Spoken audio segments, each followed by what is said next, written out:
Our intellect is telling us, I am the body and my priority in life is my bodily comforts. And when they are getting challenged, we are feeling unhappy. Now the saintly person Sri Krishna is talking about says, I am not the body, I am the soul. This world is not my destination. This world is only for my purification. This world is like a bridge. Cross over it, but make no house on it. So when you have this perspective, then you say, never mind. But persons whose sins have been destroyed by engaging in pious activities become free from the illusion of dualities. Such persons worship me with determination. So the art is how to always remain positive and take everything in our stride. The Jagat Guru Sri Kripaluji Maharaj related this example. He said, now there was one dog that used to live in Ayodhya. And from ashram somebody threw a roti and that dog would go and eat it. So it was a difficult life for the dog. And one dog came from Allahabad. In India there are lots of stray dogs. So this dog from Allahabad, big city, he spoke to the dog from Ayodhya and said, why are you in the chakkar of Ayodhya? You come with me to Allahabad. There you see, in those shops of those halwais, what kind of maltal you will get. Malpua and amriti and gulab jamuns and rasgullas, they'll all be thrown there for you. So the Ayodhya dog said, all right then, that's a great suggestion you've given. Let's go. They planned it out that every day we will cover about 20 kilometers. And in 5 days, we will reach Allahabad. So they started off at 6 a.m. next morning. By the time they had walked 20 kilometers, it was 6 in the evening, it was getting a little dark, and they had reached a village. They said, let's make this as our night halt. And we will also get something to eat out here. But as they were entering the village, the dogs of those village, they growled and chased them out. This is the dog's mentality. They have their own territories. If another dog comes, they will roar. These two dogs, they were completely outnumbered. They said that there is no point, these dogs are very bad. Never mind. That 40-kilometer halt we had planned for day number 2, let's continue till there. So they continued. At 4 a.m. in the morning, they reached the second halt. But there also, when they tried to enter the village, those dogs also made them run. And these two did not stop anywhere. They did not challenge, how dare you misbehave with me? What do you think of yourself? Come, I will see to you. If they had kept that kind of an attitude, they would have been badly bruised and been lying under a tree, half dead. But the consequence of all those dogs attacking them was that they continued their journey, and the 5-day journey got completed in 48 hours flat, because no dog let them rest around in peace. Likewise, there will always be negative people, negative circumstances. That is how this life is designed. Now, if you keep on fighting, imagine the state of your mind. And if you rise, just take the dualities in your stride. Give a little smile and continue. They will only speeden up your journey. So the saintly person says, never mind, these are also blessings. And in the midst of negativity to remain positive. This is what sadhana is about. Sadhana doesn't mean that everything is positive in my life. Now I'm managing my mind. That anybody can do. Sadhana means there are negative things around, but still you're keeping yourself positive.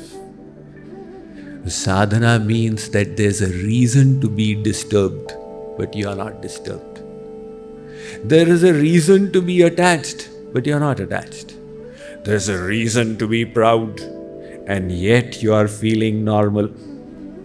You do that when you accept negative situations as opportunities for austerity. Remember the two dogs? The negative situations only speeded up their journey.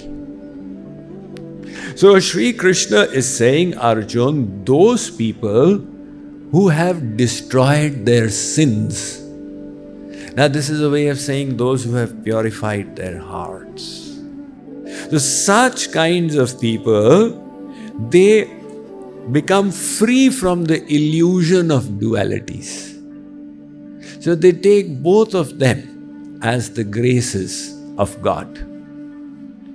You may have heard the story that one saint, he had an arch enemy. The saint never thought that he has an enemy, but the enemy thought that the saint is my jani dushman. Like for example, Yudhishthir is called Ajat Shatru. Yudhishthir, his enemy has not been born. Ajat Shatru. Now he's fighting a war with this whole Kaurav army, and his title is he doesn't have any enemies. Because within himself he doesn't think that he has any enemies.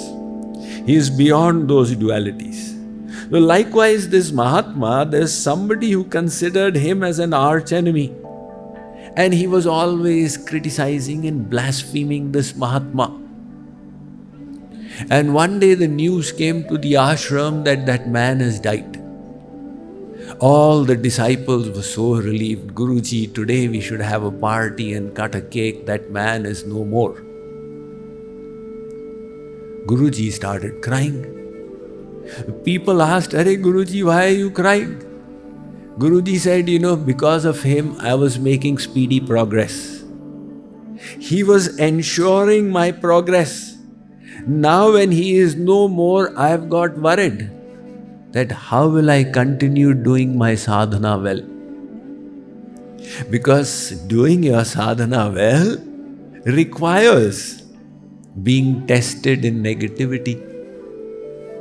Saint Kabir, he has said this, that Nindaka niyare rakhiye angan kuti chhabai. He says, you are trying to do sadhana. I want to do mind management, and sometimes you succeed, sometimes you succeed less, sometimes you don't succeed. But if you want a sure shot remedy for sadhana, then he says, Nindaka niyare rakhiye angan kuti chhabai. Get a critic. Somebody who is really vituperative, who doesn't spare you in his bitter words. Put him in your angan, in your courtyard, and put a tilak on him. Means offer your respect. Yes, sir. What do you have to say? Please tell me. Let him really give it all. And you just tolerate. Without soap and water, you will cleanse your heart in that negative circumstance. So positive circumstances are definitely good. They give you opportunity to nurture yourself. But negative circumstances are of a category of their own. They are God's special blessings. To ensure that you cannot now avoid this, you are forced to exert your spiritual wisdom and face the situation. It's a do or die. If I don't grow in this situation, down I go. So you are forced to grow, provided you keep that proper attitude. So the proper attitude is one which Sri Krishna has said. Like many times when the plane takes off, there's a layer, cover of clouds. It all seems dark and dreary. And when the plane breaks through this cover of clouds, you find the beautiful sunshine and complete peace. Likewise, we have to keep on lifting our mind higher and higher above these dualities. So remember that these dualities, we are experiencing them because of our ignorance. If the ignorance were not there, then the duality would just dissolve. One man, he was thinking of selling his factory, but the deal had not been done. And when he woke up in the morning, he got the news that the factory is burning. And he came running and stood by the side and started crying, "Oh my God, my factory is burning." His eldest son came running and said, "Father, why are you crying so much?" "Arey beta, 30 years of effort and it's all in flames." The son said, "Father, do you know that person who was negotiating, yesterday the contract was signed. So it is sold, it's not ours now." The father said, "Really?" He stopped crying. He said, "Thank God, you're so kind." The factory is still burning, but he's not feeling any unhappiness. In the meantime, the second son came. And the second son said, "There is no reason to feel relieved as yet. Do you know what? That check which we received for the payment, it was not honored, it bounced." The father said, "Really?" He started crying again. Now he was crying, then he stopped, now he's crying, and the third son came. The third son said, "Father, I just spoke to the customer and he said he's a gentleman. If he has purchased it, he has purchased it. And if the check bounced, it was his mistake. And he will honor the deal and progress with it. After all, he'll recover something from the insurance. All is good." The father said, "Oh my God, again he is happy." So his happiness and distress is changing based on his understanding. This is mine, this is not mine, this is mine, this is not mine. Likewise, our intellect is telling us, I am the body and my priority in life is my bodily comforts. And when they are getting challenged, we are feeling unhappy. Now the saintly person Sri Krishna is talking about says, "I am not the body, I am the soul. And my job in this world is not my destination. This world is only for my purification." You know, when Akbar made Fatehpur Sikri, even at that time there was a Christian preacher there. So Akbar put a message which he thought is from the Bible. He put it in Persian. And later on people did research and they found it's not from the Bible, but the message out there is, this world is like a bridge. Cross over it, but make no house on it. So when you have this perspective, then you say, never mind. Like King Janak. You know, somebody came and said, "Your Rajdhani is burning." He said, "Never mind."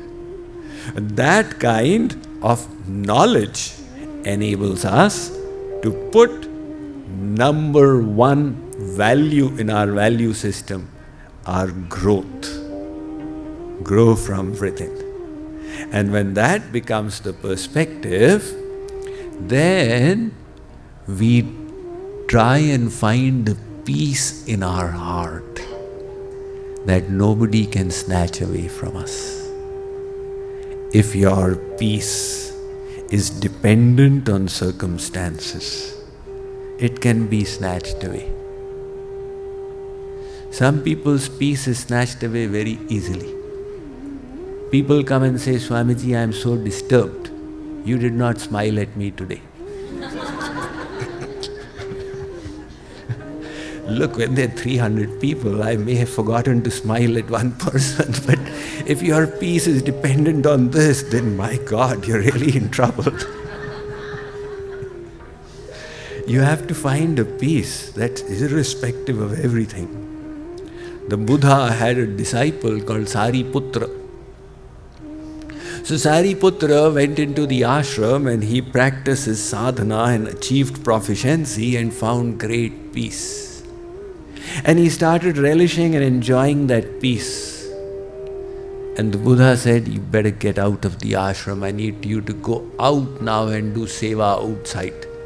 Are Guruji, I am in so much of peace out here, now you are sending me out there. The Buddha said, you have got attached to this now. First you were attached to the outside, now you are attached to the inside. And enlightenment means rising beyond both. Where you are neither attached to the outside nor to the inside, you have risen beyond dualities. And in that stage, you will be perfectly at peace, no matter where you are, no matter how you are. Of course, in the first initial stage, it's always advantageous. You go into the Himalayas for some time, or you come to the JK Yoga retreat for 3 days, right? You charge up your batteries. But if somebody says, I want to be in the retreat all the year long, then Guruji will say, no, this is only for charging up your batteries. Now you learn to be in high consciousness, even while doing all your works.